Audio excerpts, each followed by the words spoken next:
Hai guys, what's up? Welcome back with me di channel on my channel. Dan sesuai dengan judulnya, langsung aja kita mulai video kali ini.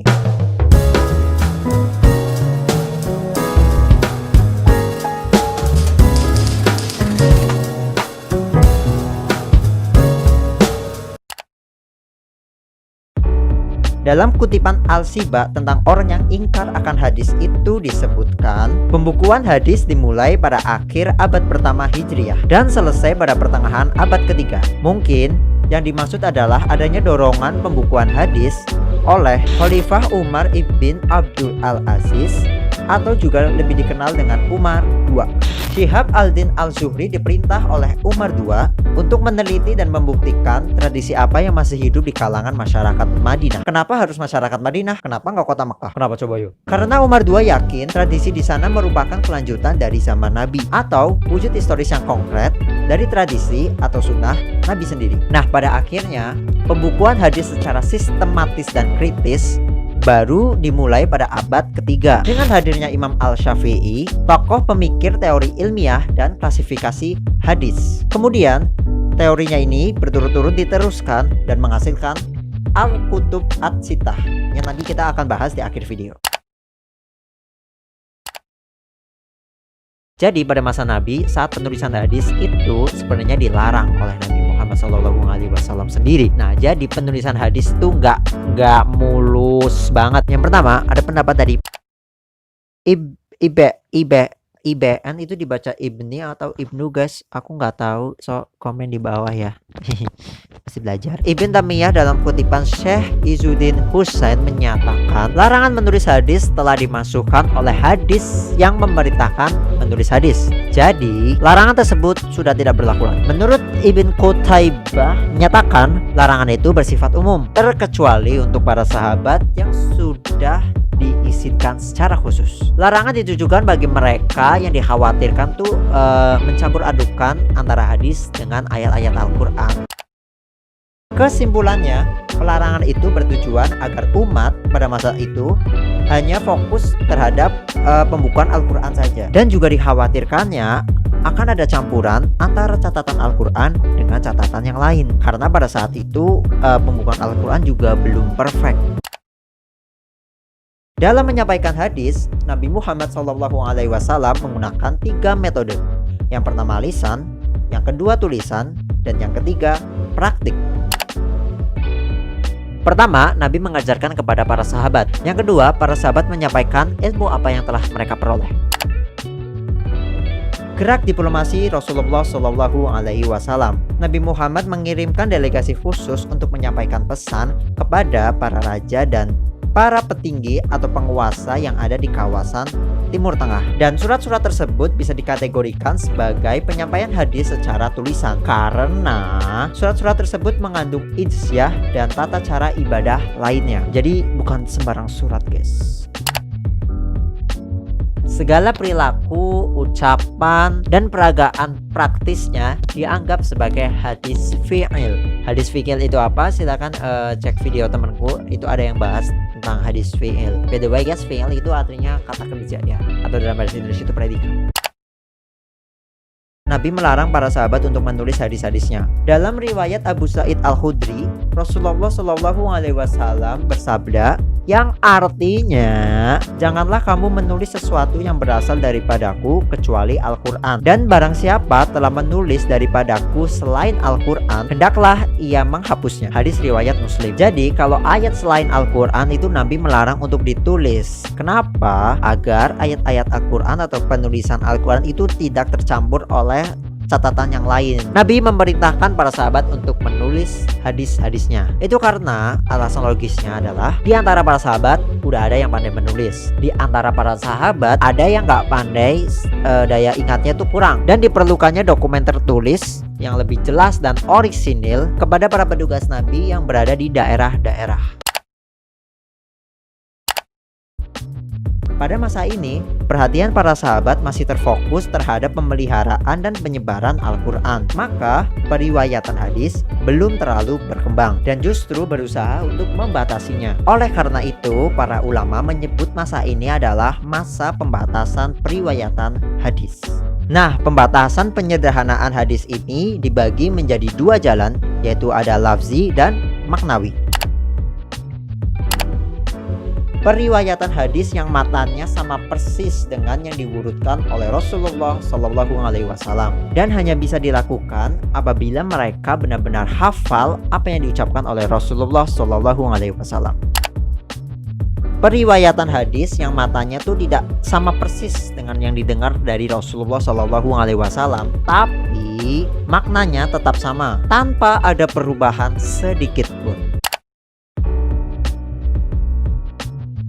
Melakukan penelitian dengan cermat terhadap periwayat atau isi riwayat itu sendiri. Sebagaimana dipelopori oleh Abu Bakar As-Siddiq, harus ada saksi dalam periwayatan hadis. Sebagaimana dipelopori oleh Ali bin Abi Thalib, harus ada sumpah saat periwayatan hadis. Para sahabat menerima hadis dari satu orang yang terpercaya. Jadi nggak sembarang orang bisa ngomong, "Hai guys, gue ada hadis nih." Zaman dulu nggak kayak gitu juga sih, nggak mungkin "Hai guys." Al-Quran telah selesai dibukukan dan tersebar secara luas. Jadi sudah tidak perlu dikhawatirkan lagi akan adanya percampuran hadis dengan Al-Quran.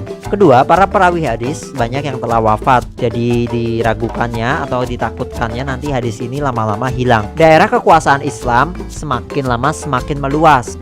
Tanpa adanya pembukuan hadis ini, tidak ada dokumen tertulis yang tadi sudah dijelaskan di atas. Karena nggak mungkin para perawinya itu menyampaikan ke daerah sini, daerah sini, daerah sini. Kecuali zaman sekarang ya pakai video call gitu ya. Pemalsuan hadis semakin merajalela. Jadi banyak banget orang-orang yang ngaku-ngaku ini gue kata Nabi kayak gini loh. Nah maka dari itu ada salah satu di kitab As-Sihah itu kitab yang berisi hadis, bukan cuma hadis sahih tapi juga ada hadis dhaif dan hadis lainnya. Tujuannya supaya ngerti ini tuh hadis yang nggak benar dan ini hadis yang benar. Sebelum kita masuk ke kodifikasi dari Umar bin Abdul Aziz yang dari di awal dari jelasin secara singkat, ada baiknya kita tahu dulu biografi singkat dari Umar bin Abdul Aziz.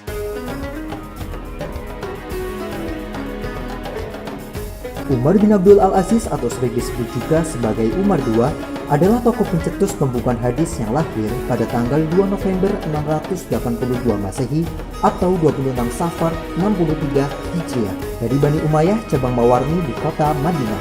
Beliau menjabat sebagai khalifah saat berumur 34 tahun, tepatnya 717 Masehi hingga 720 Masehi, atau hanya sekitar 2 hingga 3 tahun. Hal itu dikarenakan beliau meninggal dunia pada tanggal 20 Rajab 101 Hijriah atau 5 Februari 720 Masehi karena suatu penyakit yang dideritanya.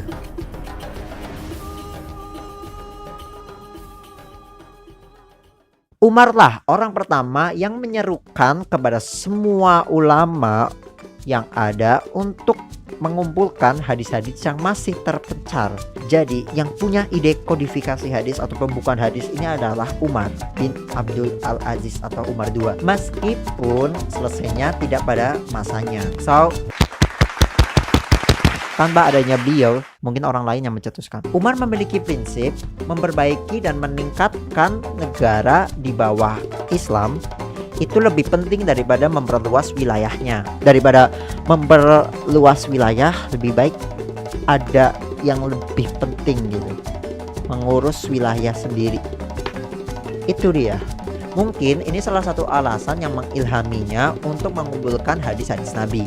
Di samping kian hari makin banyak hufat yang meninggal. Abu Bakar Muhammad bin Muslim bin Ubaidallah,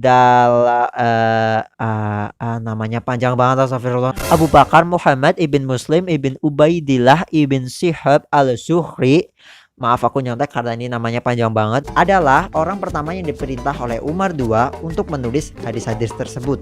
Nah tentunya penulisan atau pembukuan yang dilakukan oleh Al-Zuhri dan ulama-ulama pada masa itu gak sekeren atau gak secanggih ulama-ulama berikutnya. Karena first time guys, pertama kali, jadi masih kayak banyak penelitian, masih banyak yang salah dan bla bla bla yang lainnya, belum sempurna.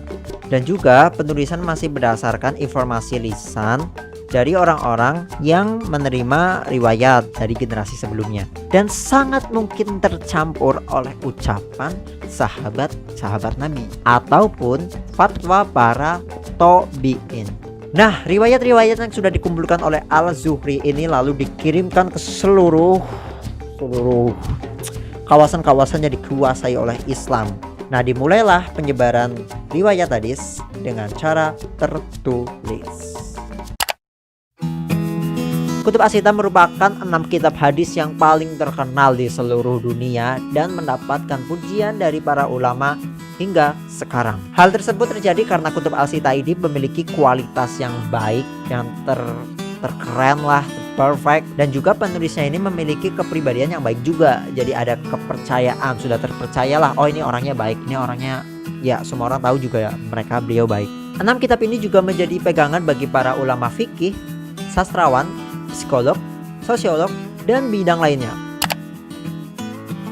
Kitab Sahih Bukhari atau Kitab Al-Jami' As-Sahih merupakan salah satu kitab karya Imam Bukhari yang terkenal. Koleksi hadis ini di kalangan muslim sunni adalah salah satu dari yang terbaik karena Bukhari menggunakan kriteria yang sangat ketat dalam menyeleksi hadis. Imam Bukhari sendiri menghabiskan waktu hingga 16 tahun, bayangin guys, nulis hadis untuk menyusun koleksi dan menghasilkan 2.602 hadis dalam kitabnya. Sebenarnya ada 9.802 dengan perulangan.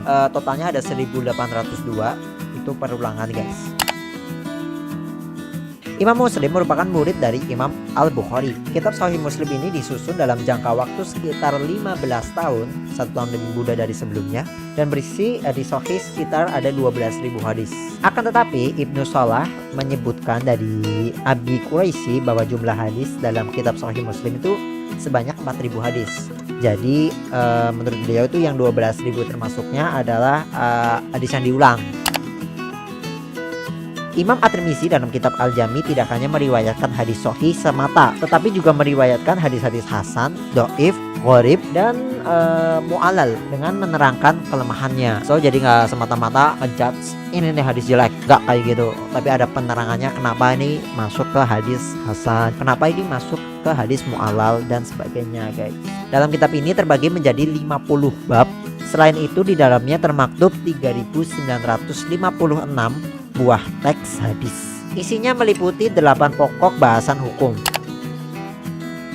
Sunan Nasa'i merupakan karya terbesar dari Abu Abdurrahman Ahmad bin Syuaib bin Ali bin Sinan bin Bahr al-Khurasani al-Nasa'i.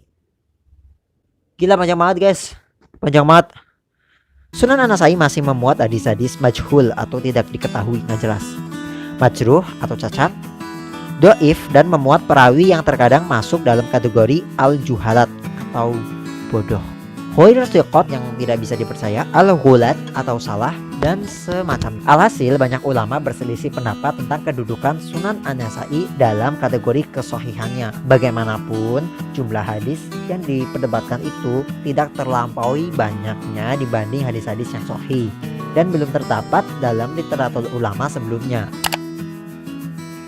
Dari segi materi, Sunan Ibnu Majah terdiri dari 4.341 hadis. Sebanyak 3.002 hadis diantaranya telah termaktub dalam kutub Al-Khamsah. Hanya sekitar 1.339 hadis saja yang dibilang orisinil. Keterangan-keterangan yang terbuat dalam Sunan Ibnu Majah umumnya bernas dan jelas. Adapun sistematika pembahasannya tak jauh berbeda dengan kitab-kitab Sunan pada umumnya. So guys, sebelum lanjut ke Sunan Abu Daud, gue mau jelasin dulu hadis yang ditulis oleh Al-Bukhari dan Muslim itu depannya pakai kata sahih dan yang lainnya itu pakai sunan. Kenapa? Istilah sunan ini jamak dari kata sunnah, yakni sunnah Rasulullah SAW, menunjukkan judul-judul yang terkandung di dalamnya itu berpatokan pada subjek umum. Misalnya persoalan bersuci, sholat, zakat, puasa, haji, dan seterusnya. Oleh karena itu dalam kitab Sunan bukan hanya hadis sahih yang dikemukakan, tetapi juga ada hadis-hadis dhaif yang diberi catatan seperlunya oleh sang pengarang. Abu Daud berhasil menyeleksi sekitar 4.800 hadis tanpa terulang dari sekitar 500.000 hadis. Menurut pengakuannya sendiri, hadis-hadis yang dihimpun itu beberapa diantaranya berkategori sahih, mendekati sahih, dan dhaif, diakui secara langsung oleh penulisnya guys.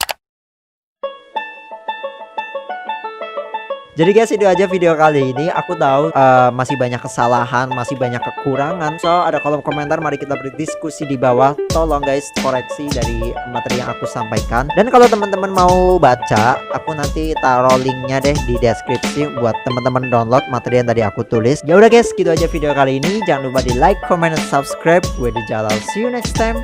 Always stay istiqomah dan wassalamualaikum warahmatullahi wabarakatuh. Bye.